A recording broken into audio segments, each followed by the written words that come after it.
Okay, welcome back to another video from AS Fishing Life. Today we're going to be making some green pumpkin craws. First thing you want to start with is some super soft plastic, and we're going to do 8 ounces. Mix it up a little bit.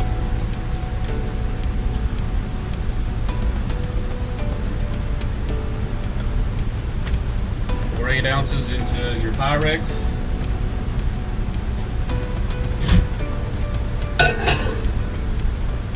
Pop it in the microwave for 2 minutes.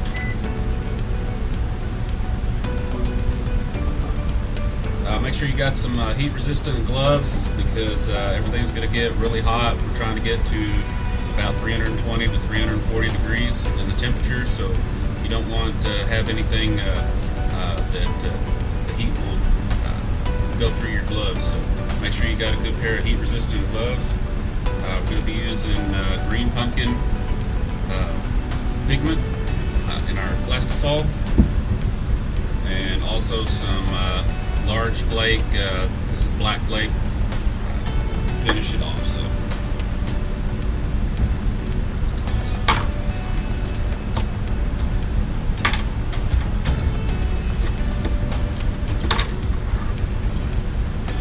and I'm just going to use a 2-cavity crawl mold for this video. These are the craws that we're going to be making today. I've had a lot of success with them, and green pumpkin is the most popular color used across the U.S., so why not make some?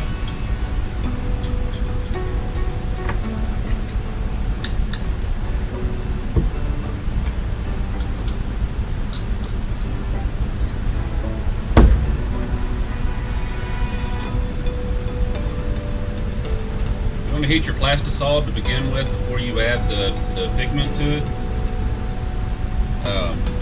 It needs to be a clear color, or at least a transparent color. You should be able to see fairly well through it, and also when you stir it, it should be about the consistency of syrup. So that's what you're really looking for. I always stir with a butter knife. Butter knife, it doesn't leave bubbles and stuff in the Plastisol. So, you know, you're not whipping a bunch of air into it, which will cause your soft plastics to break down or to tear up real easy. So that's 2 minutes. We're going to stir it up. Make sure you get the sides really good, because the sides will cool faster than the center. Also make sure you scrape the bottom really good, just to make sure that you get it good mixed up. We're not actually mixing anything in it, but what we're doing is we're making sure that we maintain an even temperature throughout the Plastisol. And as you can tell, that's not clear yet, so we need to pop it in for a little while longer.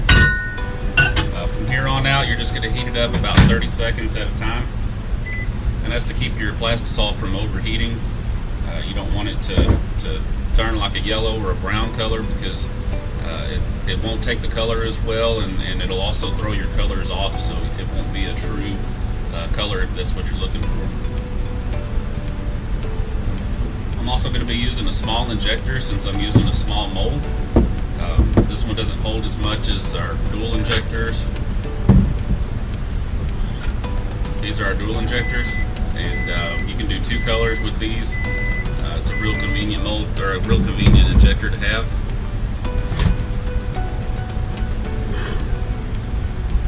Okay, that's 30 more seconds.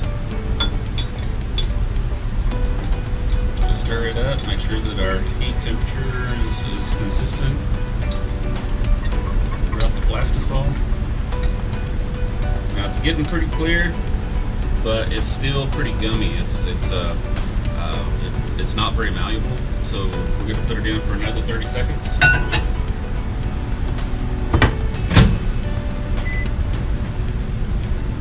And make sure that whenever when you're cooking Plastisol in the microwave, you're going to be heating it up really hot, and the fumes that come off of that Plastisol can be toxic. So make sure that you have plenty of ventilation. I've got a vent hood up here that's helping to circulate air out. So it's pulling air out. I've got a fan on top of my microwave, so it's blowing the fumes away from me. And I also have window units in my windows, and that's helping to circulate in nice fresh air. So make sure you have plenty of ventilation whenever you do this.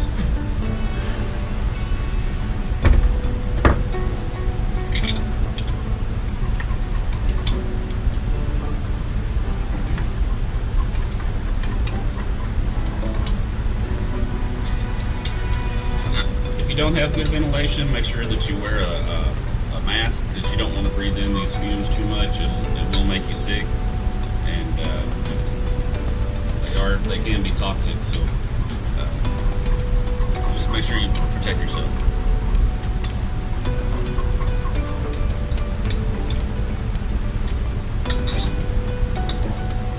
Still just a little bit thick, but we're almost there. It's transparent, so we're going to go another 30 seconds, and then we should be good to go on our color, or putting our color in. You don't want to add very much whenever you're putting stuff in here. A little bit goes a long ways, so start with a few drops and then add to it if you need to. If you need to add to the color or darken it, just a little bit will go a long ways. I'm using a 1/4 teaspoon for the flake, but that's actually probably a little bit too much, so I won't put a full 1/4 teaspoon in for just the small amount that we're making here.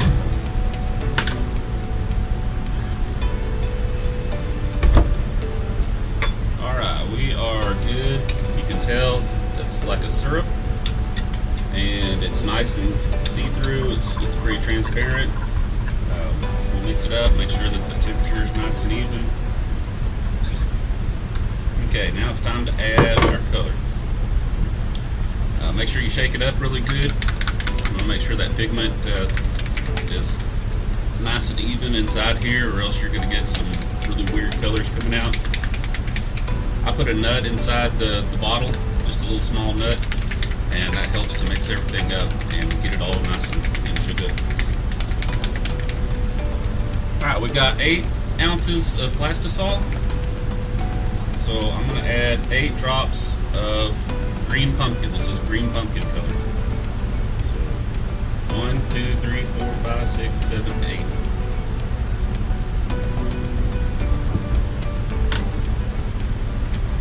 And we'll add our flake. Make sure you hold it close to the cup, because your air that's flowing around will definitely blow this everywhere. Alright, we got our flake in. Now let's stir it up, see where we're at.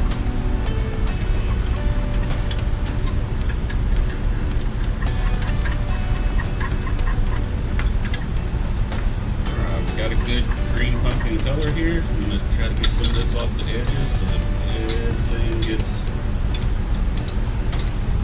into the color mixture.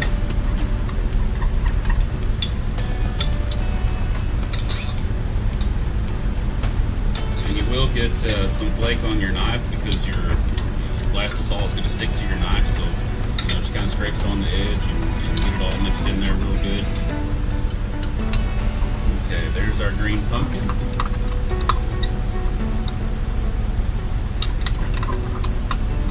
And just so I know where we're at heat-wise, I'm going to use a temperature gun, and I'm going to shoot it in there and see what our temperature is.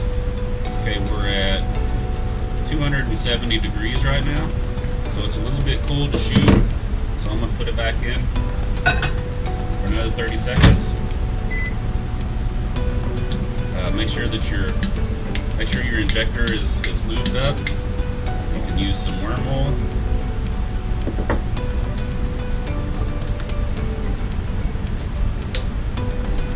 Just put a little squirt of worm oil in there.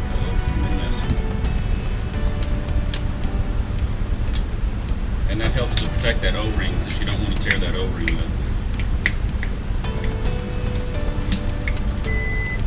Alright. Let's take this out.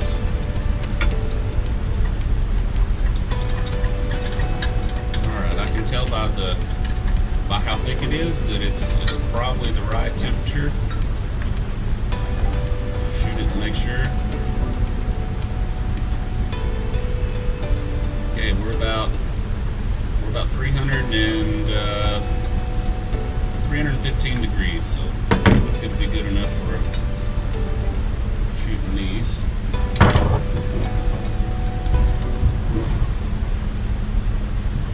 Alright, make sure that you stick the tip underneath the top of the Plastisol and just draw it up into the tube.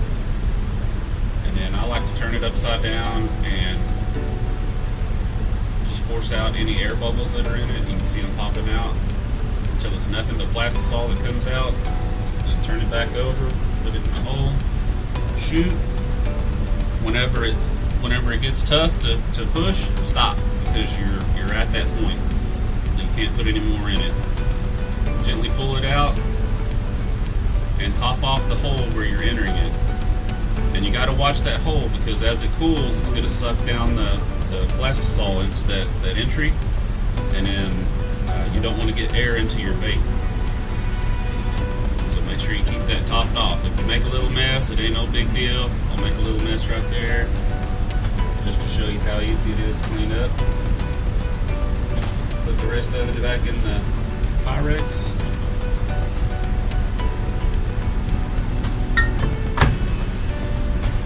Alright, you want to let this cool for a little bit. Sometimes you can put it in front of your fan, and that'll help it to cool a little bit quicker. You don't want to take it out too early, because whenever you grab it with your hands, you're going to leave dents, and it's going to disfigure your bait a little bit. You just don't want to do that. It's not going to look good. After it cools for a couple of minutes,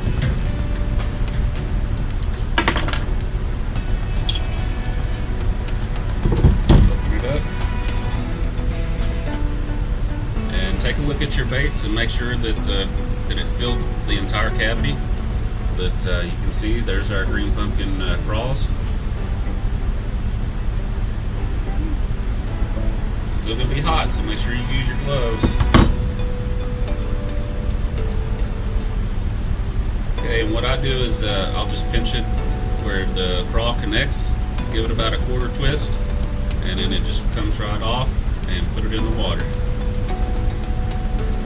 And the reason why we put it in the water is these baits are still pretty hot, and the center of them are still soft, and you don't want to dent them by handling them. So we put them in there, let them cool off for about 15 minutes. So here we go. Show you how easy it is to clean this up. Boom. Done. Alright, that's all there is to making some soft plastic baits. The Green Pumpkin Craw is a pretty popular one. I use it all the time. Works really well in the brush. Holds up really well. Make sure whenever you're bagging up your baits that try to use a scent with it, because that'll help to mask that Plastisol smell. And this is cappuccino. I've got garlic, crawfish. There's several other ones on the market that you can order too. Or if you don't want to use any scents, you can just go with the regular worm oil. But you don't want your baits to stick together, so you need to use some kind of oil with your plastics whenever you bag them up. You can also put a little bit of salt in it whenever you're cooking them, and that'll help them to sink a little bit faster. I've also heard that it increases the bite ratio for fish, that they're going to hold on to that soft plastic a little bit longer whenever you have salt in them. I don't personally know that for sure, but if you have any experience with it, just leave some comments down in the bottom. Also, I'm going to leave a link to all the products that I'm using here, so if you wanted to order some and get started, you will have a link to easily get to those. And other than that, I appreciate you watching. It's another video from AS Fishing Life. Have a great day.